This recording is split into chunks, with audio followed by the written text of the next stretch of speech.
Donc, nous sommes appelés, les amis, à la maturité. La transformation, c'est pour la maturité. La transformation dans la gloire de Dieu, c'est pour que nous puissions devenir des hommes et des femmes faits, mûrs, et qui allons nous laisser être encore et encore totalement transformés de façon à ce qu'ensemble, nous soyons un. Et c'est là que le monde voit que Dieu est Dieu.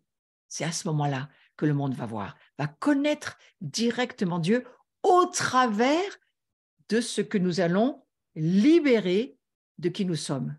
Regardez Jésus, une femme vient, lui touche le vêtement, et Jésus va dire, oh, il y a quelqu'un qui m'a touché. Voilà, c'est là, c'est vers ce en quoi on va.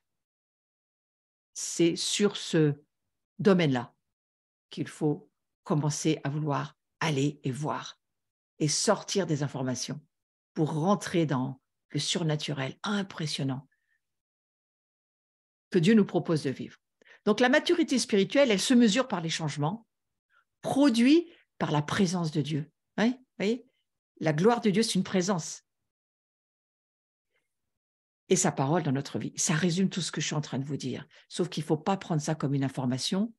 Il faut le voir au travers de la porte, du portail qui est Jésus et qui nous ouvre l'univers de la gloire, des cieux, du monde céleste, des mystères cachés en Christ, des dévoilements que Dieu nous promet, parce qu'il nous promet qu'il va nous révéler ces mystères si nous y croyons.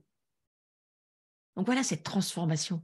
Nous allons devenir des hommes et des femmes comme Christ, conformes à Christ, qui peut-être un jour iront même à aller savoir passer au travers des murs, hein, je ne le sais pas, mais en tous les cas, Jésus l'a fait et s'est incarné pour nous dire, ça pourrait peut-être vous arriver, vous inquiétez pas. La téléportation, comme Philippe, il a commencé à avoir une espèce de prémisse de ce monde de la gloire, très très curieux. Hein, il n'y a pas que Philippe qui en a vécu, moi je connais des personnes qui en ont vécu. Oui, des prémices, des choses qui commencent à venir. Pourquoi? Parce qu'il y a une augmentation de la gloire de Dieu sur la terre.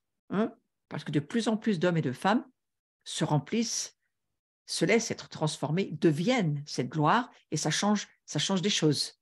Oui.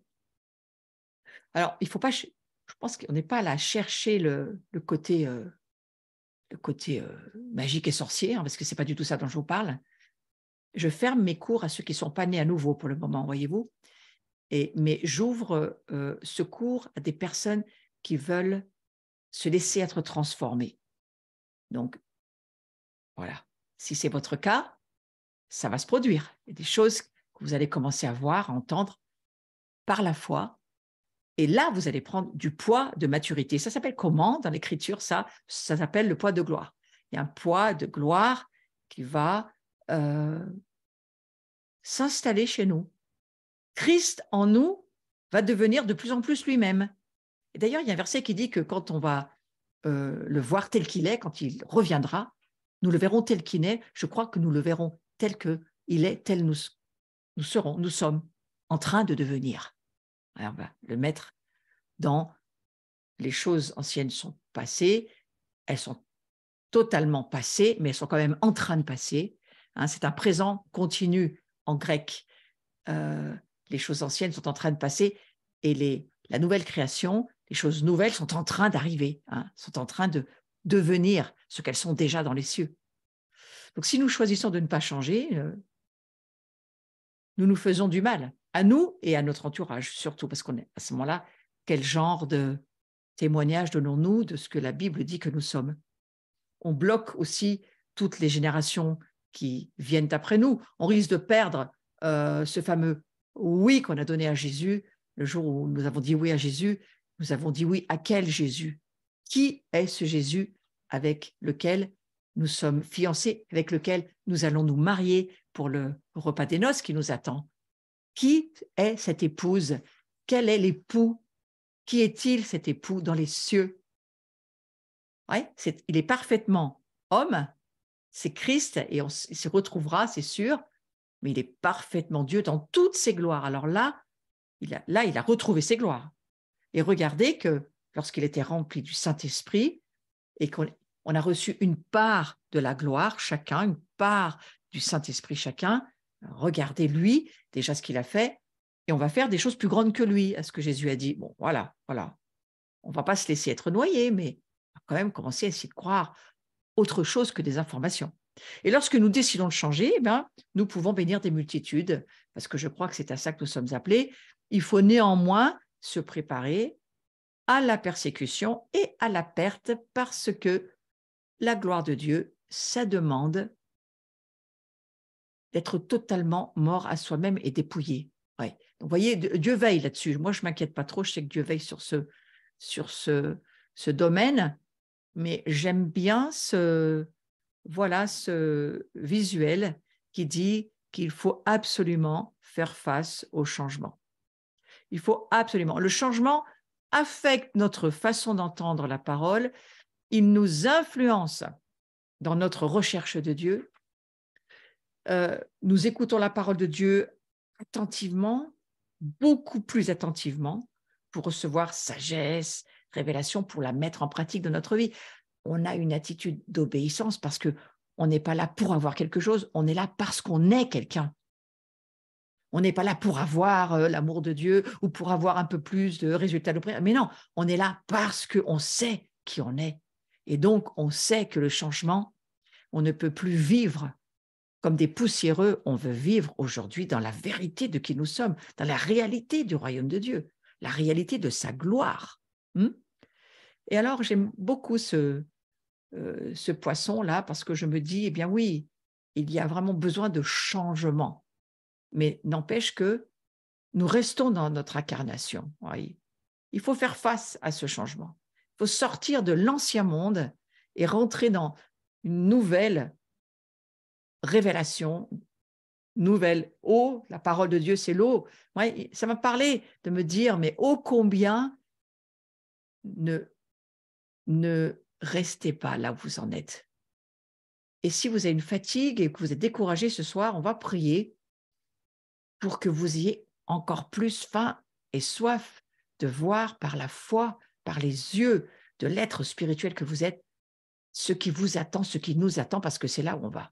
Cette transformation, je veux encore rester quelque temps dessus pour que nous puissions l'avoir tellement tatoué dans notre cœur que ça deviendra un style de vie, mais avec le cadre qui est celui de la gloire de Dieu.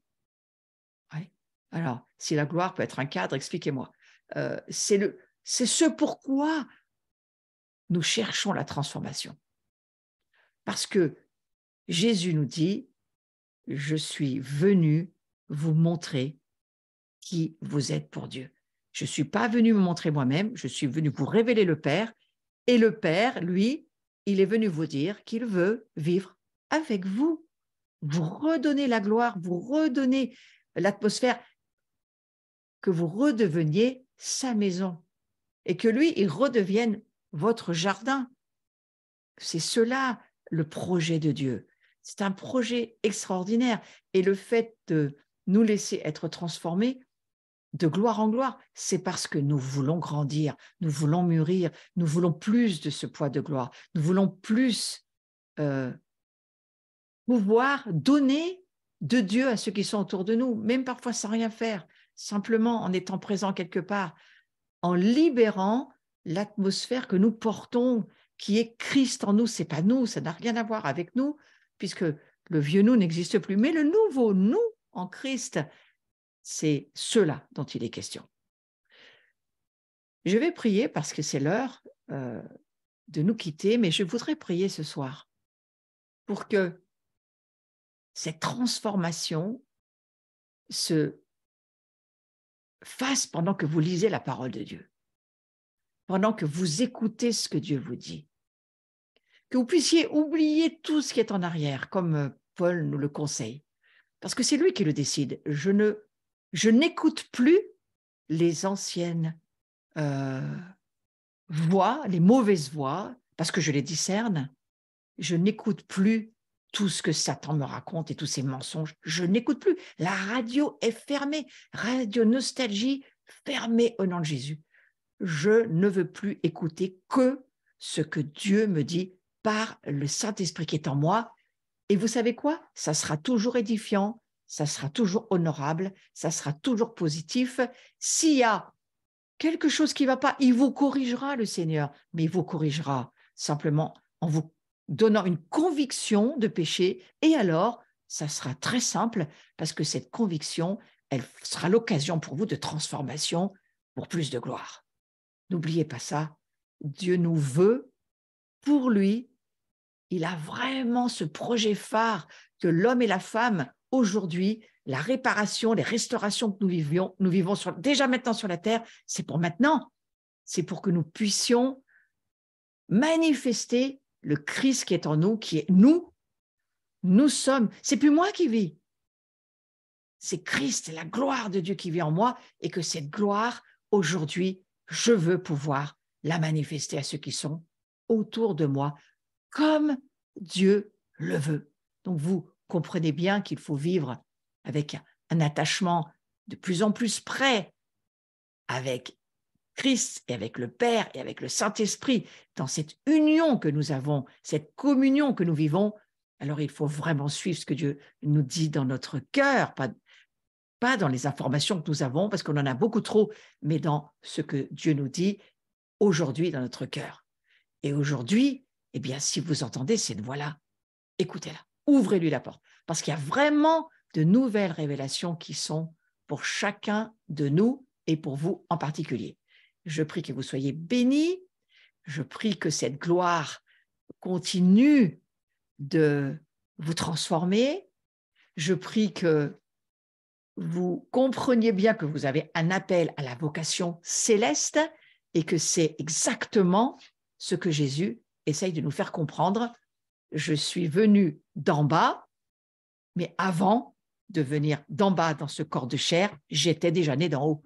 Et c'est pour ça qu'il dira à un moment donné, eh bien, je monte et je descends. Je suis en haut, mais je peux vous parler alors que je suis en bas. Et que je sois en bas ou en haut, c'est toujours moi. Eh bien, nous, c'est la même chose.